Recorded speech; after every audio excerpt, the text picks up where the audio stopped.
నమస్తే, నేను కిషోర్ కుమార్. ఈ వీడియో మీరు మొదటిసారి మన ఛానల్లో చూస్తున్నట్టయితే దయచేసి ఈ ఛానల్ని సబ్స్క్రైబ్ చేయండి. అదేవిధంగా కింద మీకు హైప్ బటన్ కనిపిస్తే దాన్ని ప్రెస్ చేసి మాకు పాయింట్లు ఇవ్వడం కూడా మర్చిపోకండి.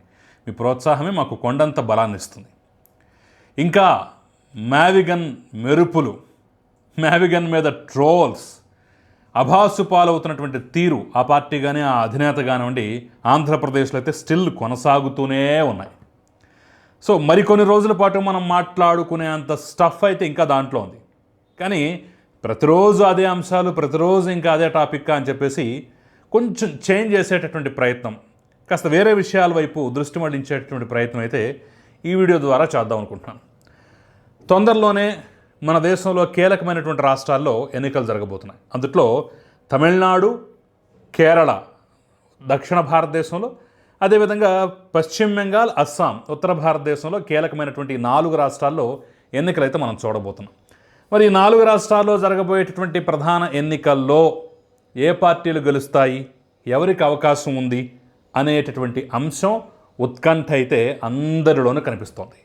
ముఖ్యంగా ఈ 3 రాష్ట్రాలు, ఓ పక్క తమిళనాడు, ఇంకో పక్క కేరళ, ఇంకో పక్క పశ్చిమ బెంగాల్, ఈ 3 రాష్ట్రాల్లో ఎవరు గెలుస్తారు ఏంటి అనేటటువంటి అంశం మీద అందరి ఆసక్తి అయితే ఉంది. సో ఈరోజు ఈ అంశానికి సంబంధించి మొత్తం 4 రాష్ట్రాల్లో జరిగే ఎన్నికల్లో ఎవరు గెలిచే అవకాశం ఉంది అనే అంశం మీద తాజాగా వచ్చినటువంటి సర్వే రిపోర్ట్ని నేను మీ ముందు ప్రజెంట్ చేసే ప్రయత్నం అయితే చేయబోతున్నాను. ఇది మొత్తం చూసిన తర్వాత ఈ ఆసక్తికరమైన అంశంలో మీ అభిప్రాయాన్ని కూడా నాకు కింద కామెంట్ రూపంలో తెలియజేసే ప్రయత్నం చేయండి. సో ఫస్ట్ మనం చూసినట్లయితే చాణక్య స్ట్రాటజీస్, చాణక్య ముఖేష్ తాము చేసినటువంటి ఈ సర్వే రిపోర్ట్ని మాకు పంపించడం జరిగింది. ఒకసారి మీరు కూడా పరిశీలించండి, మీకు నచ్చింది దీని మీద ఒక చిన్న ప్రజెంటేషన్ ఇవ్వండి అని చెప్పేసి కూడా కోరటం జరిగింది. ఆ నేపథ్యంలోనే మన తెలుగు రాష్ట్రాల్లో కూడా గతంలో ఆంధ్రప్రదేశ్, తెలంగాణ రాష్ట్రాల్లో వీళ్ళు చేసినటువంటి సర్వేలు కానివ్వండి, వీళ్ళ అంచనాలు కానివ్వండి, దాదాపు నిజమైనటువంటి పరిస్థితి కనిపించింది. సో కాబట్టి ఆ నమ్మకంతో, ఆ విశ్వాసంతో వాళ్ళు ఇచ్చినటువంటి రిపోర్ట్ నేను ప్రజెంట్ చేసే ప్రయత్నం చేస్తున్నాను. ఇది చాణక్య స్ట్రాటజీస్ ఇచ్చినటువంటి రిపోర్ట్ అన్నమాట. సో ఒక్కసారి మనం చూసినట్లయితే ఇందులో కేరళ దగ్గర నుంచి మొదలుపెట్టారు. ముందుగా కేరళ, తర్వాత తమిళనాడు, తర్వాత అస్సాం, తర్వాత వెస్ట్ బెంగాల్. సో వీటికి సంబంధించినటువంటి రిపోర్ట్ ఏ విధంగా ఉంది అనేది మనం ఒక్కసారి పరిశీలించినట్లయితే కేరళలో ఈసారి ఎల్డిఎఫ్ 39 నుంచి 41% ఓట్లతోటి, ముఖ్యంగా 60 నుంచి 64% సీట్లతోటి వచ్చే అవకాశం ఉందని, యూడిఎఫ్ 44 నుంచి 46% ఓట్లు సాధించే అవకాశం, 72 నుంచి 80 సీట్లు గెలుచుకునే అవకాశం. అదేవిధంగా ఎన్డీఏ 10 నుంచి 12% ఓట్లు, 1 నుంచి 3 సీట్లు, ఇతరులు 3 నుంచి 4% ఓట్లు, 2 నుంచి 4 సీట్లు గెలుచుకునే అవకాశం అయితే స్పష్టంగా ఉన్నట్టుగా అయితే తమ సర్వే రిపోర్ట్లో తెలియజేయడం జరిగింది. సో ఒకసారి కేరళ విషయానికి మనం వచ్చినట్టయితే కేరళలో మొత్తం 140 సీట్లు ఉన్నాయి. మ్యాజిక్ ఫిగర్ 71 ఎవరికి దాటుతుందో, 71 ఎవరు చేరుకుంటారో వాళ్ళే రూల్ చేసే అవకాశం, అధికారం చేజిక్కించుకునే అవకాశం ఉంటుంది. అయితే ప్రస్తుతం అధికారంలో ఉన్నటువంటి లెఫ్ట్ కూటమి ఏదైతే ఉందో వారు ఈసారి అధికారాన్ని కోల్పోయేటటువంటి అవకాశం చాలా స్పష్టంగా ఉన్నది. వాళ్ళు మ్యాక్సిమం 64 సీట్ల వరకు పరిమితం కావచ్చు. కాంగ్రెస్ నేతృత్వంలో ఉన్నటువంటి యూడిఎఫ్ కూటమి ఈసారి 72 నుంచి 80 సీట్లతోటి, అంటే 44 నుంచి 46% ఓట్లు సంపాదించుకొని అధికారంలోకి వచ్చే అవకాశం ఉంది. ఎన్డీఏ నామమాత్రంగానే పెర్ఫామ్ చేయబోతుందని చెప్పేసి అయితే చాలా స్పష్టంగా చెప్పారు. సో అంటే అధికార పార్టీ ఈసారి కేరళలో గద్దె దిగేటటువంటి ఛాన్స్ ఉన్నట్టుగా అయితే ఈ రిపోర్ట్ చెప్తుంది. ఆ తర్వాత తమిళనాడు విషయానికి వస్తే తమిళనాడులో ఎస్పీఏ 42 నుంచి 46% వరకు ఓట్లు సంపాదించుకునే అవకాశం, అంటే 130 నుంచి 140 సీట్లు గెలుచుకునే అవకాశం. ఎస్పీ అంటే ప్రస్తుత అధికార పార్టీ డిఎంకే నేతృత్వంలో ఉన్నటువంటి కూటమి. డిఎంకే, కాంగ్రెస్తో పాటు మరికొన్ని కలిసి వచ్చే పార్టీలతో వీళ్ళు కూటమి ఏర్పాటు చేస్తున్నారు. సో ఆ కూటమి దాదాపు 46% వరకు ఓట్లు, 130 నుంచి 140 వరకు సీట్లు సంపాదించుకునే అవకాశం ఉన్నట్టుగా తెలుస్తోంది. ఏఐడిఎంకే 36 నుంచి 40% ఓట్లు, 90 నుంచి 100 సీట్లు. అదేవిధంగా టీవీకే అంటే విజయ్ పెట్టినటువంటి, సినీ నటుడు విజయ్ పెట్టినటువంటి పార్టీ 10 నుంచి 13% ఓట్లు, 8 నుంచి 14 సీట్లు.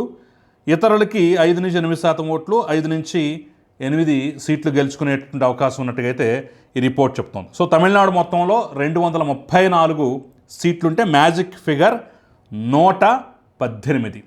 సో ఆ లెక్కన మనం చూసినట్టయితే డిఎంకే కూటమి ఈసారి అధికారాన్ని మరోసారి నిలబెట్టుకునేటటువంటి అవకాశం, సీఎం స్టాలిన్ ఈసారి మరోసారి అధికారాన్ని చేపట్టేటటువంటి అవకాశం ఉన్నట్టుగైతే చాలా స్పష్టంగా చాణక్య స్ట్రాటజీస్ తన సర్వే రిపోర్ట్లో అయితే చెప్పింది.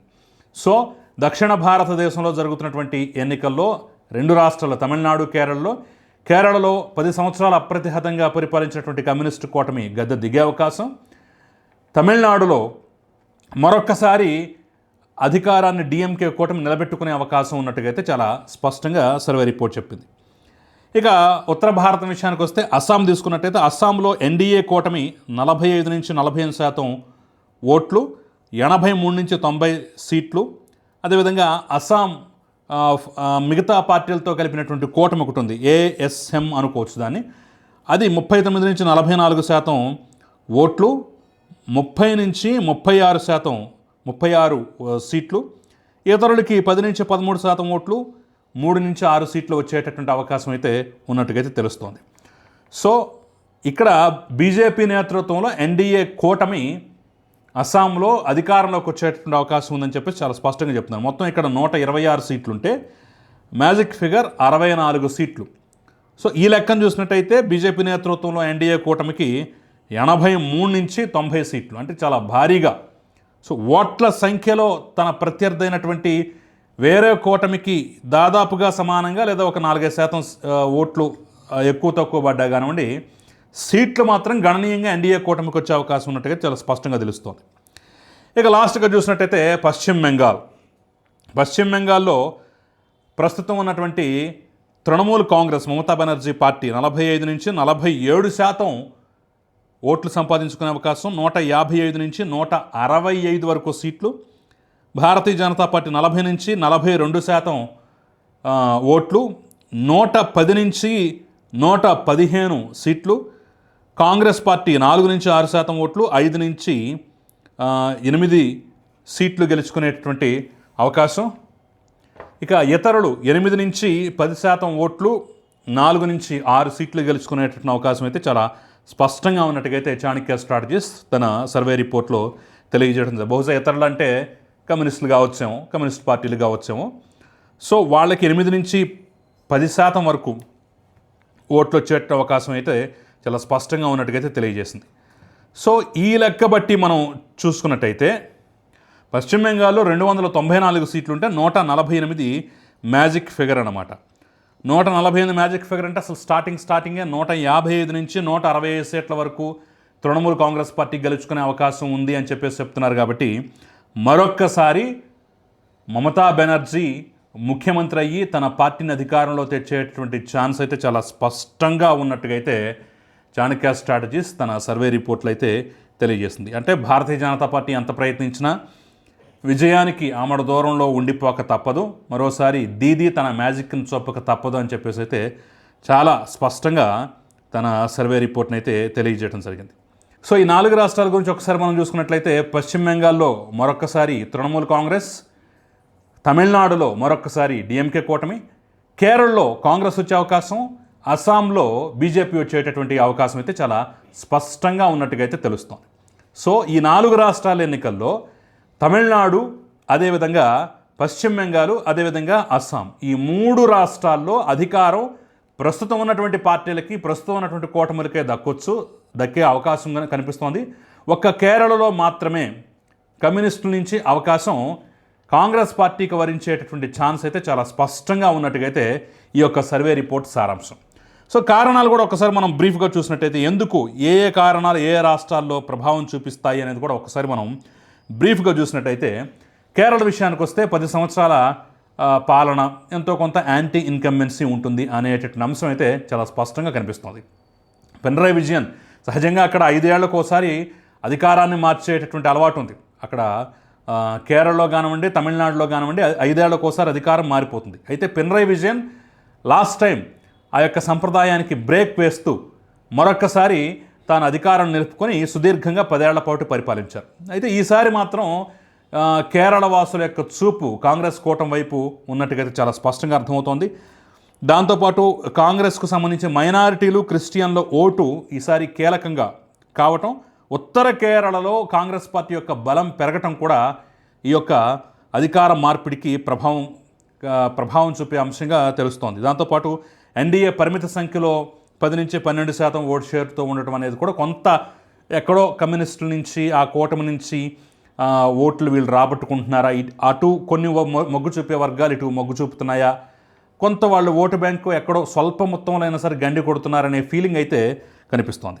ముఖ్యంగా పెన్షన్లు, గ్యారంటీలు అనేవి ఎన్ని ఇస్తున్నా సరే ఇందిరా గ్యారంటీలు అనేటటువంటి అంశం మాత్రం కేరళ ప్రజలను ఈసారి ఎక్కువగా ఆకర్షిస్తున్నాయి. అవే ప్రధాన కారణంగా అయితే సర్వే రిపోర్టులు చెప్తున్నాయి. తమిళనాడులో మరొకసారి డిఎంకే తన మ్యాజిక్ను చూపించేటటువంటి అవకాశం అయితే కనిపిస్తోంది. ముఖ్యంగా మహిళలు, యువతకి నగదు సహాయం, ఉపాధి కార్యక్రమాలు అనేవి ఎక్కువగా ఓటర్లను ఆకర్షిస్తున్నాయట. ఇది ఎక్కువగా ప్రభావం చూపిస్తున్నాయి. పైగా డిఎంకేలో స్టాలిన్ స్థాయి నేత లేకపోవటం, అదంతా ఈ పీత కథ ఉంటుంది కదా, ఒకళ్ళు ఎదుగుతుంటే మరొకళ్ళు కాలు పట్టుకొని లాగుతుంటారు కదా, ఆ టైపులో అంటే డిఎంకే స్థాయిలో, స్టాలిన్ స్థాయిలో ప్రజాకర్షణ, ప్రజాదరణ ఉన్నటువంటి ఒక నేత అక్కడ కనిపించకపోవడం, జయలలిత తర్వాత రెండో తరం అనేది అక్కడ లేకుండా పోయింది. అది ప్రధానంగా వాళ్ళకి పాపం అడ్డంకి. At the same time Stalin తన 5 ఏళ్ల పరిపాలనా కాలంలో తప్పుల కన్నా మేళ్లు ప్రజలను ఆకట్టుకునే విధంగానే పరిపాలించాడు అనేటటువంటి అంశం అయితే చాలా స్పష్టంగా తెలుస్తోంది. ముఖ్యంగా ఈసారి తాయిలాల్లో కూడా అందరూ పోటీ పడ్డా ఎందుకో అధికార పార్టీ వైపే మరొక్కసారి మొగ్గు చూపే అవకాశం కనిపిస్తోందని. జయలలిత తర్వాత నాయకత్వ సంక్షోభం ఏఐడిఎంకే నా స్థాయికి రానివ్వట్లేదు. ముఖ్యంగా టీవీకే విజయ్ కొత్త పార్టీ ప్రభావం కూడా పెద్దగా ఏమీ లేదట. మహా అయితే 10-13% మాత్రమే సీట్లకి, ఓట్లకి పరిమితం అయ్యేటటువంటి అవకాశం అయితే చాలా స్పష్టంగా ఉన్నట్టుగా తెలుస్తోంది. ముఖ్యంగా అలయన్స్, డిఎంకే అలయన్స్ కట్టడం అనేది, అలయన్స్లో ఉన్నటువంటి పార్టీల పట్ల కూడా కొంత ప్రజల్లో ఆదరణ ఉండటంతో కొంత ఈ యొక్క విజయానికి మార్గం సుగమం కాబోతోంది అని చెప్పేసి అయితే చెప్తున్నటువంటి పరిస్థితి. ఇక అస్సాంకి వస్తే హిమంత్ బిశ్వ శర్మ నేతృత్వంలో పార్టీ మరొకసారి అధికారంలోకి రాబోతోంది. ముఖ్యంగా అభివృద్ధి, సిఐఏ, ఉద్యోగాలు, మహిళల సాధికారతపై అక్కడ ఉన్నటువంటి ఎన్డీఏ కూటమికి ప్రజల్లో సానుకూలత ఉన్నది. సిఐఏ ఏదో కీడు చేస్తుంది, సిఐఏ ఏదో దేశవ్యాప్తంగా వ్యతిరేకత తీసుకొస్తుంది బీజేపీకి అనుకున్నా కానీ ఇక్కడ అస్సాంలో మాత్రం వాళ్ళకి మేలు చేసే అంశంగానే కనిపిస్తోంది. దాంతోపాటుగా ప్రత్యర్థి పార్టీల యొక్క బలహీనతలు, వాళ్ళలో ఐక్యత లేకపోవడం కూడా కొంత ఈ యొక్క వాళ్ళు అధికారంలోకి రాకుండా పోవడానికి కూడా కారణమవుతోంది. ముఖ్యంగా 2 టర్ముల పాలన తర్వాత కూడా ఎన్డీఏ డెవలప్మెంట్ కార్డ్ని సమర్థవంతంగా ప్రయోగించడం, డెవలప్మెంట్ అనేటటువంటి అంశం మీదే అస్సాం ప్రజలు ఎక్కువగా మొగ్గు చూపటం అనేదైతే పాజిటివ్ అంశంగా కూడా చెప్తున్నారు. ఇక పశ్చిమ బెంగాల్కి వచ్చినట్టయితే పశ్చిమ బెంగాల్లో మమతా బెనర్జీ ప్రభుత్వం మరొకసారి కొనసాగుతుంది. ఎందుకు కొనసాగుతుందయ్యా అంటే మహిళలు, మైనారిటీలకు స్కీమ్లు, టీఎంసీ గ్రాస్ రూట్ నెట్వర్క్ బలం, ఉపాధి, డెవలప్మెంట్ ఇష్యూస్, నిరుద్యోగం మీద కొంత గట్టిగా పోరాటం, ఇన్ఫ్రాస్ట్రక్చర్ లోపాలు కొన్ని ఉన్నా సరే అది బీజేపీకి కలిసి వచ్చేటటువంటి ప్రయత్నం అయితే ఎక్కడా జరగట్లేదట. ముఖ్యంగా ఇతర పార్టీలు కాంగ్రెస్ కానివ్వండి, కమ్యూనిస్టులు కానివ్వండి బలంగా లేకపోవటం కూడా, ఒకవేళ బలంగా వాళ్ళు కూడా ఉన్నట్టయితే ఇవన్నీ కలిసి మమతా బెనర్జీ పుట్టిముంచేవి కానివ్వండి, బీజేపీ స్థాయిలో మిగతా పార్టీలు పర్ఫామ్ చేయకపోవటం, ముఖ్యంగా మహిళలు ఎక్కువగా మొగ్గు చూపటం, టీఎంసీ పథకాలు కానివ్వండి, ముఖ్యంగా గ్రాస్ రూట్ లెవెల్లో ఏ పార్టీకి, ఏ కూటమికి లేనటువంటి బలం, బీజేపీతో సహా ఎవరికీ లేనటువంటి బలం అనేది అక్కడ టీఎంసీకి గ్రాస్ రూట్ లెవెల్లో ఉండటం ప్రధానంగా కలిసి వచ్చేటటువంటి అంశంగా కూడా ఉందట. సో ఇవన్నీ కలిపితే మరొకసారి మమతా బెనర్జీ తన మ్యాజిక్ని రిపీట్ చేసేటటువంటి అవకాశం అయితే చాలా స్పష్టంగా ఉన్నట్టుగా తెలుస్తుంది. కానీ బీజేపీ మాత్రం ఆ స్థాయిలో పోరాటం చేస్తోంది. దాదాపు దగ్గరకు వచ్చింది, దాదాపు ఇంకేముంది పడగొట్టింది అనేటటువంటి భయాన్ని మాత్రం అక్కడ టీఎంసీలో అయితే చూపించగలిగింది. సో బీజేపీ మీద యుద్ధం చేస్తున్నటువంటి మమతా బెనర్జీ మరోసారి ఆ యుద్ధంలో గెలిచే అవకాశమే కనిపిస్తుంది తప్ప ఈసారి ఓటమిని రుచి చూపించడం అనేది బీజేపీకి సాధ్యం కాదు. బెటర్ లక్ నెక్స్ట్ టైం అనేటటువంటి పరిస్థితి అక్కడ కనిపిస్తుందట. సో ఇవన్నీ సర్వే రిపోర్ట్ ఇచ్చినటువంటి అంశాలన్నమాట. నేను ఆల్రెడీ సీట్ల లెక్కలో కూడా చెప్పాను. మరి తొందరలో జరగబోయేటటువంటి ఎన్నికల్లో మరి ఈ సర్వే యొక్క, ఈ సంస్థ యొక్క అంచనాలు ఎంతవరకు నిజమవుతాయనేది అయితే ఖచ్చితంగా వేచి చూడాల్సిన అంశం. చూద్దాం ఫలితాలు వచ్చిన తర్వాత మరొకసారి ఈ సర్వే ఇచ్చినటువంటి లెక్కలు ఎంతవరకు కరెక్ట్ అయ్యాయి, ఎంతవరకు తప్పాయి అనేది కూడా మరొకసారి చర్చించే ప్రయత్నం అయితే చేద్దాం. సో మరి ఈ సర్వే రిపోర్ట్ పట్ల, ఈ యొక్క రాష్ట్రాల్లో పరిస్థితుల పట్ల మీ అభిప్రాయం ఏంటి? నేను చెప్పినట్టుగా కేరళలో ఉన్నటువంటి అధికార పార్టీ దిగిపోయి కాంగ్రెస్ కూటమి అధికారంలోకి రావటం, తమిళనాడులో మరొక్కసారి స్టాలిన్ మ్యాజిక్ రిపీట్ అయ్యి డిఎంకే అధికారంలోకి రావటం, అదేవిధంగా పశ్చిమ బెంగాల్లో మమతా బెనర్జీ మరొకసారి అధికారంలోకి రావటం, అక్కడ అస్సాంలో ఎన్డీఏ కూటమి మరొకసారి అధికారంలోకి రావటం, ఇవన్నీ ఎలా అనిపిస్తున్నాయి, ఏమనిపిస్తోంది? ఈ లెక్కల పట్ల మీ అభిప్రాయం ఏంటి, మీ స్పందన ఏంటనేది కింద కమెంట్ రూపంలో తెలియజేసే ప్రయత్నం చేయండి. Thank you very much.